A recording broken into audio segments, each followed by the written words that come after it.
Now let's get into the really good stuff. These are the non-parent function graphs we're going to be covering at this point. So the way it works is you're going to find all your pieces of information. You need to find your holes. Usually there's at most one, but you can have multiple holes. Your vertical asymptote or asymptotes, your horizontal or oblique asymptote, because remember there's one or the other. Then you'll need to find your x-intercept and your y-intercept, and then graph it. So we need to find all that information. So just as a reminder, this is kind of a quick guide to remember where everything comes from. Your holes are common factors, so I can't really draw that.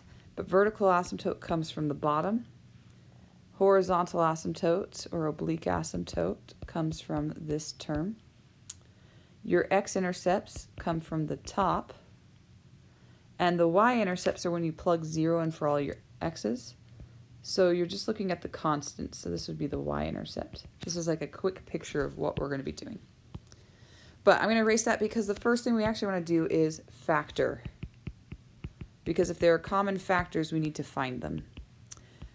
Because that's where our hole will be. So we'll have x plus 2, x minus 2, x minus 2, x minus 3. So I factored. I do in fact have a common factor right here. So we in fact have a hole. And the hole would be located at positive 2, because that's the 0 of those factors. So we're left with x plus 2 over x minus 3. And then remember, you always plug your x value in to find your y value of the hole, but do not plug it into the original function, because the original function will give you 0 over 0. You're going to plug it into the final function, or the simplified function, to find the y value. So I'm really just doing a quick table. I'm plugging 2 in, and then we get 2 plus 2 over 2 minus 3, so 4 over negative 1, or negative 4. As I find each piece, I'm going to go ahead and start plotting it. So my hole is at 2, negative 4. I put a little hole right there, so it's just an open circle, and then I go on. Vertical asymptote, remember, is the bottom. So the vertical asymptote, you always look at the bottom of the simplified equation, and you find all zeros. So that's just x equals 3. So I'm going to go ahead and put a dotted line at x equals 3, a vertical line. Horizontal asymptotes or oblique asymptotes, you can go from the beginning one or the end one. It doesn't actually matter. It's really dark. So you're just looking at those first terms. And you're dividing them. So x squared over x squared, or x over x, is just 1. Therefore, it's at y equals 1 for our horizontal or oblique. So I'm going to plot that. X-intercepts are going to be the numerator of this simplified, and you're just finding zeros of that. So our x-intercept is at negative 2, 0. And so I'm going to plot that, negative 2, 0. Y-intercept is when you plug x or 0 in for all your x's. So when you plug 0 in for all your x's, that means any term that has an x is gone. So you're just left with the constants. And you can use it the simplified or original. I'm going to go to the original because, well, actually it doesn't matter. Because in either case, you end up with 4 over negative 6 or negative 2/3. So we have a coordinate 0, negative 2/3. 0, negative 2/3 right here. All right, so what you're going to do is these will be sketches. They're not going to be exact graphs. But I'm going to go ahead and just connect those coordinates like so. Now, I didn't say this, but on x-intercepts, it's sometimes important to remember if it bounces or crosses. Since this is an odd multiplicity, it's going to cross. And that's usually more important when there are multiple, multiple vertical asymptotes. But it's still always good to check, just to double check that you know what you're doing. So it's a cross. So from here, I don't know if you remember, but when I talked about back here at the reciprocal functions, if your multiplicity of your vertical asymptote is odd, then the arrows go opposite directions. But if it's even, then they're going to go same direction. So the multiplicity of the x minus 3 is odd, meaning the arrows will go opposite directions. So I know my curve has to be in this upper portion of the graph, so that these arrows, I'm going to highlight what I'm talking about where the opposite is. These arrows on either side of the asymptote are going opposite directions. So right through here. And that's it. But if you can't remember that, just make a quick table, plug in, say, 4 for x, and you can go to the original or the simplified. Does not matter.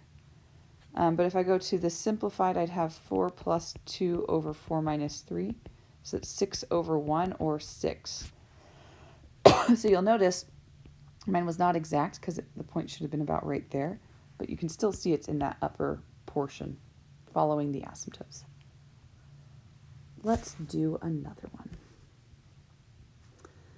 All right, so here's another prime example of a rational function that's not a parent function. So first thing I'm going to do is factor to see if there are any common factors. So there are no holes, so I'm going to skip that because there are no common factors. But there is a vertical asymptote.